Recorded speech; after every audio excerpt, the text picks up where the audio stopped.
Hi! Welcome back again to Brayla's channel.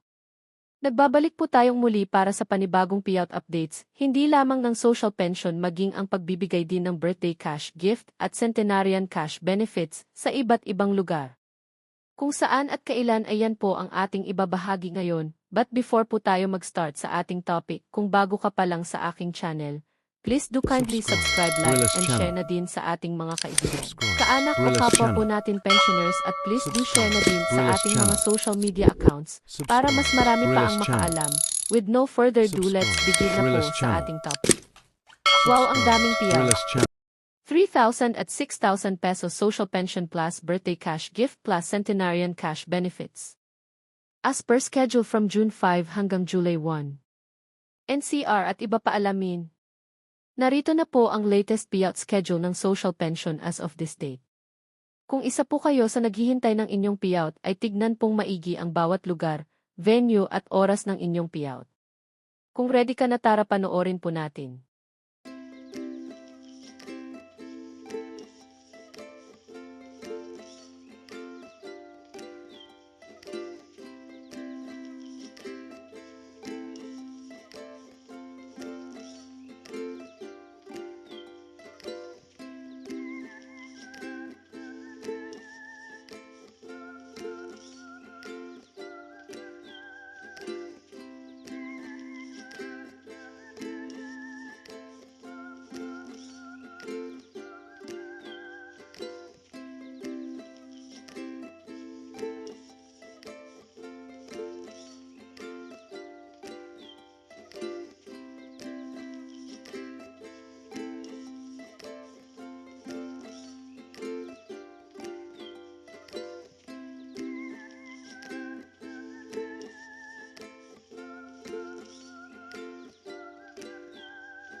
Sa ngayon ay ito pa lamang ang mga naglabas ng kanilang payout schedule as of this date.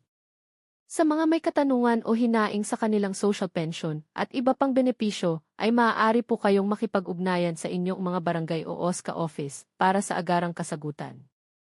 That's it. Sa mga wala pa ring payout ay manatili lamang po kayong nakatutok sa aking channel para sa mga upcoming payout updates at iba pang informative videos na para po sa inyo. Marami pong salamat and God bless po sa lahat.